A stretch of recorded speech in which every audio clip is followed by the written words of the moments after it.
หักน้องแท้แต่แพ้ผู้บ่าวเงินโยนอายเป็นเพียงเครื่องรบกวนบ่าวเงินโยนเขามันลอยกลัวเขามันเงินยีเครถถีบตอกไทยนาเขาขี่เด็กสับดูลาเอานี่นาสิเอาอย่างกันพานากินข้าวอำนาจเงินคำก้อนใหญ่คนรวยแย่งแฟนเอาไปก็อะไรอายเลยน้องข้าหากมาหลายปีเริ่มคนนี้ซึ่งกันและกันหากเจ้าดังดวงพระจันทร์แต่น้องแค่หันน้ำเบาเงินโยนเจ้าหยวนหัวใจอายได้กินแต่น้ำตาแฟนใหม่เขามันลอยกลัวเขานี่นามันก็สมควรอายคนติดดินหากินน้ำให้น้ำสวนเป็นสิ่งที่บ่สมควรนอนเบาเงินยวนมันแต้มแก่โอ้ยพรให้เจ้าวันเข้าแต่งงานถ้าดอกน้องต้องห้อยลานสาวบ้านเขาสาเขาแสงผัวแก้วเมียทิมลืมเงินกีบของเฮาถ้าแม่ศาสตร์นี้เป็นคนยอมแพ้หากเจ้าแท้แต่แพ้เงินดวง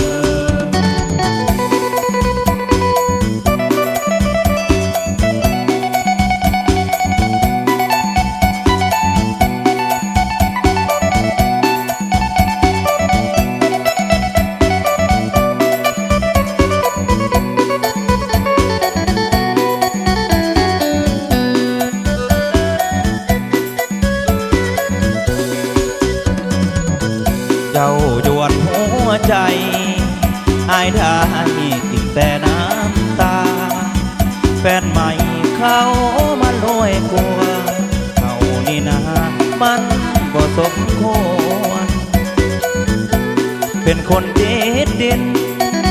หากินน้ำให้น้ำสวนเป็นสิ่งที่บ่สมควรเงินเบาเงินยวนมันแต้มแก่โอ้ยพรให้เจ้าวันเข้าแต่งงานถ้าดอกน้องสงอยลานสาวบ้านเขาสาเขาแสงผัวแก้วเมียทีลืมเงินกีบของเฮาถ้าแม่ชาตินี้เป็นคนยอมแพ้หากเจ้าแท้แต่แพ้เงินดวง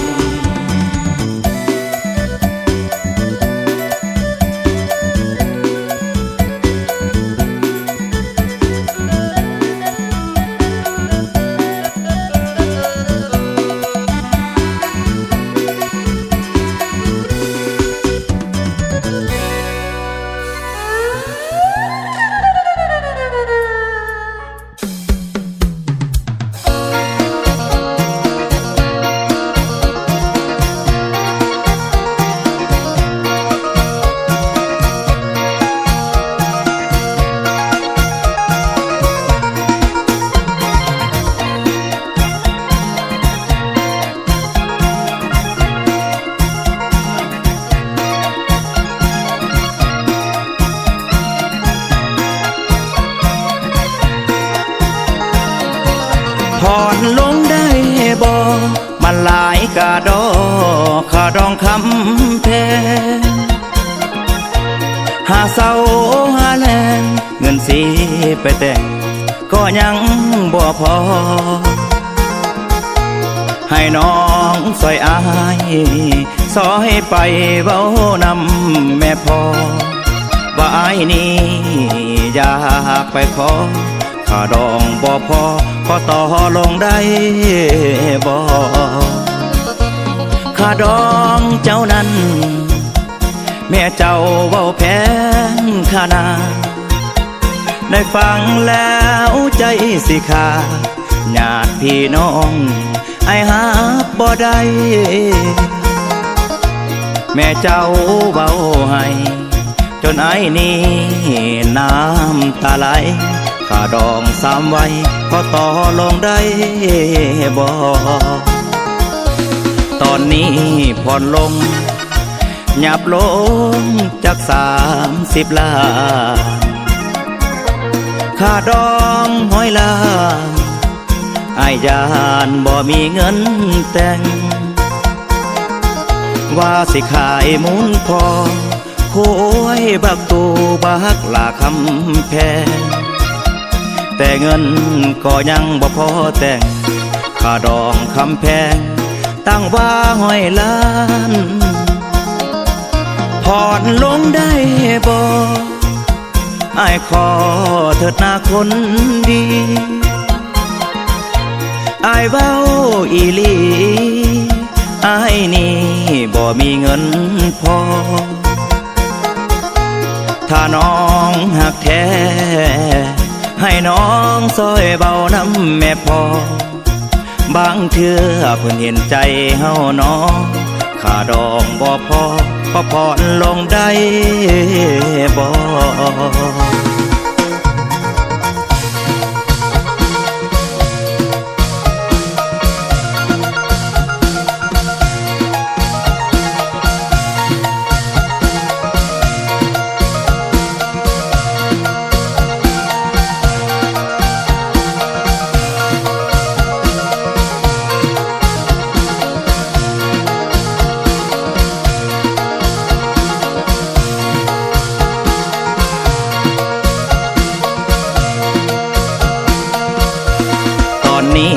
ผ่อนลง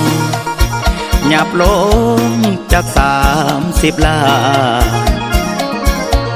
ค่าดอง100 ล้านอ้ายยานบ่มีเงินแต่งว่าสิขายมูลพอโค้ยบักตูบักลาคำแพงแต่เงินก็ยังบ่พอแต่งค่าดองคำแพงตั้งว่า100 ล้านผ่อนลงได้บ่อ้ายขอเถิดนาคนดีอ้ายเว้าอีหลีอ้ายนี่บ่มีเงินพอถ้าน้องหักแท้ให้น้องซอยเบาน้ำแม่พอบางเทื่อเพิ่นเห็นใจเฮาน้องค่าดองบ่พอก็ผ่อนลงได้บ่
เป็นหยังน้อ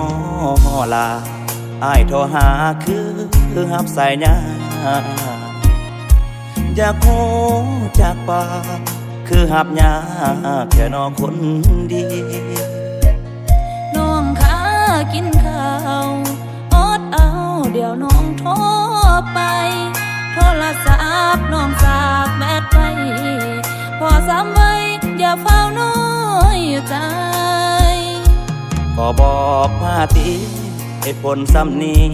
น้องลาความหักอายความเข้าตาให้น้องการดาบอกอายมาแน่น้องบ่มีไผหัวใจก็มีเพียงอายอย่าคิดอย่างไรบ่หับสายก็หักคือเก่าคันน้องบ่หาก็บ่ต้องทักมาหยอกบ่หาก็บ่อย่าหลอกมันเจ็บคนดีอย่าเว้าจังสันน้องนั้นยังบ่มีภัยบ่ได้หลายใจอย่าคิดไปหลายเด้ออายคนรอคันโทรหาเทื่อนาก็หับสายอายแน่เด้ออย่าให้คอยเก้ออายนั้นอยากหูอีลีบ่เป็นหยังดอกบ่ได้ตัวหลอกเจ้าดอกคนดีหักเขายังจำได้ดีหักมาหลายปีบ่เคยลืมอาย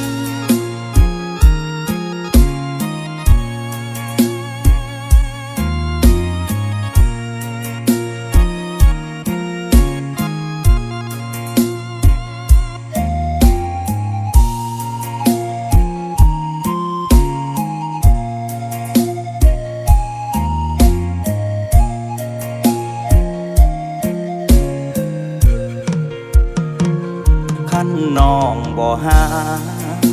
ก็บ่ต้องทักมาหยอกบ่หาก็บ่อย่าหลอกมันเจ็บคนดีอย่าเว้าจังสัน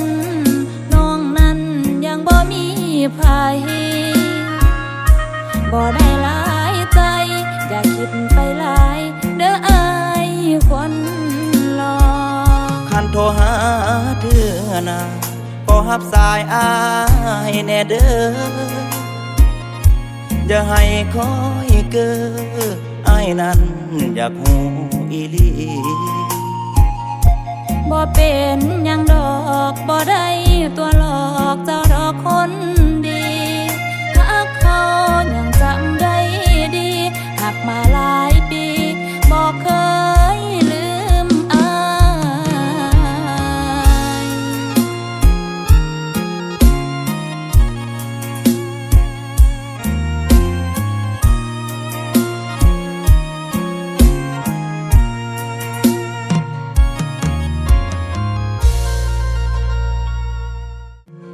คันน้องบ่หาก็บ่ต้องทักมาหยอกบ่หาก็บ่อย่าหลอกมันเจ็บคนดีอย่าเว้าจังสันน้องนั้นยังบ่มีภัยบ่ได้หลายใจอย่าคิดไปหลายเด้ออายคนรอคันโทรหาเทื่อนาก็หับสายอายแน่เด้ออย่าให้คอยเก้ออายนั้นอยากหูอีลีบ่เป็นหยังดอกบ่ได้ตัวหลอกเจ้าดอกคนดีหักเขายังจำได้ดีหักมาหลายปีบ่เคยลืมอาย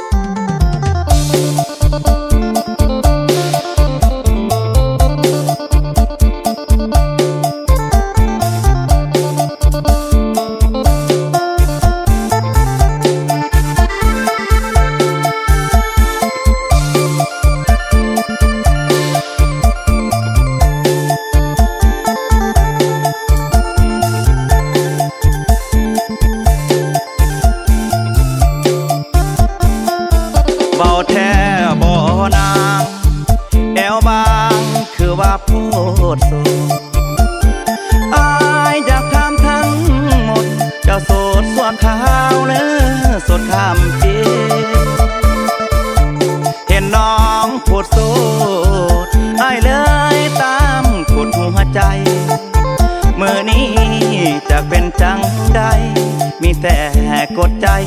กดไลน์ให้นางโสดแท้บ่นางแอวบางขอถามคักๆอย่าให้ไอ้นี้อกหัก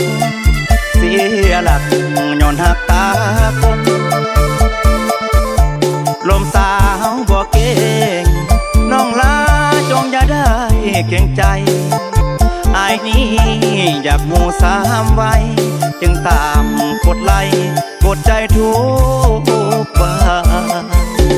ตอนนี้อ้ายโสดจึงตามกดใจให้นางสาวแก่หรือว่าแม่ห้างให้นางตอบอ้ายมาแน่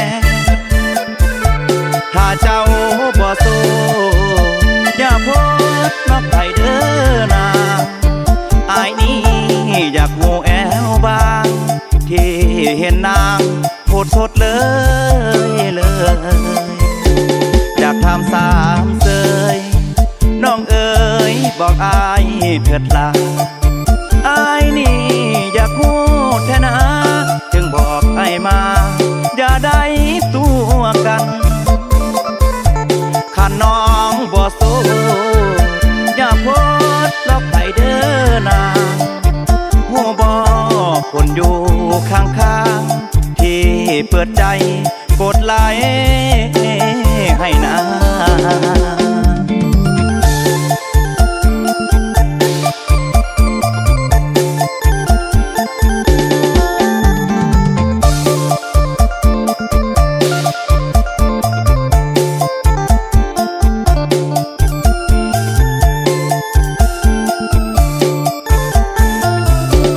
ตอนนี้อ้ายโสดจึงตามกดใจให้นางสาวแก่หรือว่าแม่ห้างให้นางตอบอ้ายมาแน่ถ้าเจ้าบ่โสดอย่าโพสต์นับไปเด้อนางอ้ายนี้อยากหูแอวบางที่เห็นนางโพสต์สดเลยอยากทำสามเสยน้องเอ๋ยบอกอายเถิดลาอายนี่อยากพูดแท้นะจึงบอกไอ้มาอย่าได้ตัวกันข้าน้องบ่โสดอย่าโพสต์ก็ไปเด้อนาหัวบ่คนอยู่ข้างๆที่เปิดใจกดไลค์ให้นะ